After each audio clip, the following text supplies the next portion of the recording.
Hello students, আজি আমি discuss কৰিম মেট্ৰিক ফাইনেল পৰীক্ষাৰ বাবে আবেদন লিখন। তোমালোকে জানাই মেট্ৰিক পৰীক্ষাত আবেদন লিখিবলৈ আহে আৰু তাৰ 4 মাৰ্ক থাকে। তোমালোকে যদি এই 4 মাৰ্কটো পাব বিচাৰিছা তেনেহলে ভিডিঅটো সম্পূৰ্ণ চাবা। আবেদন লিখাৰ সঠিক নিয়ম এই ভিডিঅটোত আলোচনা কৰা হ'ব। গতিকে ভিডিঅটো স্কিপ নকৰাকৈ সম্পূৰ্ণ ভিডিঅটো চাবা। তেনেহলে তোমালোকে ভালকৈ বুজি পাবা।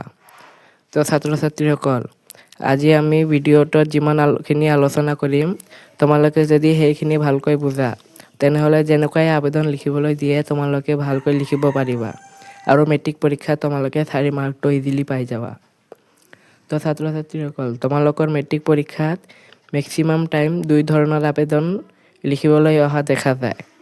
কেতিয়াবা প্ৰধান শিক্ষকলৈ আবেদন লিখিবলৈ দিয়ে, নহলে বিভাগীয় মন্ত্ৰীৰ ওচৰত আবেদন লিখিবলৈ দিয়ে। তোমালোকে আবেদন কেনেকৈ লিখিবা আমি আজি ভিডিঅটো দেখাই গৈ থাকিম, তোমালোকে ভালকৈ বুজি যাবা। তো ছাত্ৰ-ছাত্ৰীসকল, 2023 বৰ্ষত এই আবেদনটো লিখিবলৈ আহিছিল। শাৰীৰিক অসুস্থতাৰ বাবে চতুৰ্থ পিৰিয়ডত ছুটি বিচাৰি বিদ্যালয়ৰ প্ৰধান শিক্ষক অধ্যক্ষলৈ আবেদন লিখা। প্ৰতি মাননীয় প্ৰধান শিক্ষক মহোদয়, ক বিদ্যালয়। ইয়াত বিদ্যালয়ৰ নাম লিখিব নালাগে। তাৰপিছত লিখিব লাগিব বিষয়, অৰ্ধ ছুটি বিচাৰি আবেদন, দিনাংক মানে তাৰিখ। গতিকে তুমি আবেদনটো যিদিনা লিখিছা সেইদিনাৰ তাৰিখ দিব লাগিব আৰু তাৰপিছত স্থান দিব লাগিব। তাৰপিছত লিখিবা মহাশয়, নমস্কাৰ গ্ৰহণ কৰিব। সন্মানপূৰ্বক বিনীত নিবেদন এই যে মই 10ম শ্ৰেণীৰ ছাত্ৰ। আজি বিদ্যালয়ত উপস্থিত হোৱাৰ পৰা মই তীব্ৰভাৱে পেট বিষ অনুভৱ কৰি আছো, যাৰ ফলত শ্ৰেণীৰ পাঠ গ্ৰহণ কৰাৰ কাৰ্যত মই ভালদৰে মনোযোগ দিব পৰা নাই। অনুক্ৰমে বিষ বাঢ়ি যোৱাৰ কাৰণে মই চতুৰ্থ পিৰিয়ডৰ পিছত ঘৰলৈ যাব বিচাৰিছো।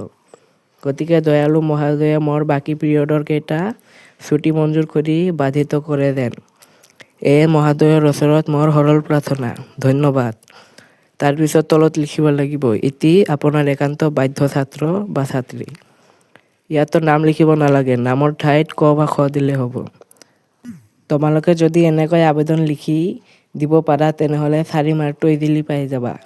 আবেদন লিখোতে কিছুমান কথা মনত ৰাখিব লাগিব।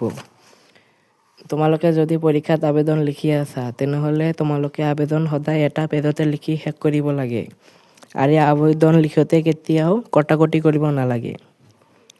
আৰু যদি বিভাগীয় মন্ত্ৰীৰ ওচৰত আবেদন লিখিবলৈ দিয়ে, গাঁৱৰ ৰাস্তা ঘাট ঠিক কৰিবলৈ, পানীৰ সমস্যা দূৰ কৰিবলৈ, তেনেহলে তোমালোকে ঠিক এনেদৰে আবেদন লিখিবা। মাননীয় বিধায়ক মহোদয়, নং সমষ্টি জিলা এইবিলাক দিব লাগিব। বিষয়, খোৱা পানীৰ সুব্যৱহাৰ কৰাৰ বাবে আবেদন। তাৰপিছত তাৰিখ দিবা, স্থান দিবা, পিছত লিখিবা মহাশয়, নমস্কাৰ গ্ৰহণ কৰিব। বিহিত সন্মানসহ অঞ্চলৰ নাম দি অঞ্চলৰ ৰাইজক হকে জনাও যে আজি বহুদিনৰ পৰা আমাৰ অঞ্চলৰ মানুহখিনিয়ে খোৱা পানীৰ অভাৱত বাৰুকৈয়ে ভুগি আছে। খোৱা পানীৰ সন্ধানত ঘৰৰ ল'ৰা তিৰোতাসকলে দূৰ দূৰণিলৈ যাব লাগে। বহুতে আকৌ খাল বিল আদিৰ পানীকে ব্যৱহাৰ কৰি নানা বেমাৰত ভোগাও দেখা গৈছে। কিছুদিনৰ আগতে গ্ৰহণী ৰোগত অঞ্চলটোৰ কেইবাজনো লোকৰ মৃত্যু হোৱাৰ পাছত ডাক্তৰে এই অঞ্চলৰ পানী খোৱাৰ বাবে একেবাৰে উপযোগী নহয় বুলি সকীয়াই দিছে। এনে পৰিস্থিতিত অঞ্চলটিত বিশুদ্ধ খোৱা পানী যোগানৰ ব্যৱস্থা কৰাটো অতিশয় প্ৰয়োজনীয় হৈ পৰিছে। গতিকে অঞ্চলটিৰ মানুহৰ সুবিধাৰ অৰ্থে কমেও 5টা নলী নদ বা পকী নাদ বহুৱাই বিশুদ্ধ খোৱা পানীৰ টোপা সহজে পোৱাৰ ব্যৱস্থা কৰি দিবলৈ মহাশয়ক কাকতেৰে অনুৰোধ জনালো। আশা কৰোঁ অনুৰোধ ৰক্ষা কৰিবলৈ বিধাত বাধিত কৰিব। ধন্যবাদ।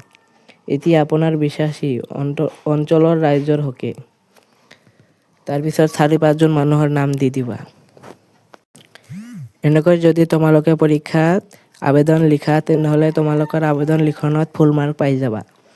তো ছাত্ৰ-ছাত্ৰীসকল, ভিডিঅ'টো ভাল লাগিলে আৰু হেল্পফুল লাগিলে ভিডিঅ'টো লাইক কৰিবা আৰু এনেকুৱা ভিডিঅ' পাবলৈ চেনেলটো ছাবস্ক্ৰাইব কৰিবা।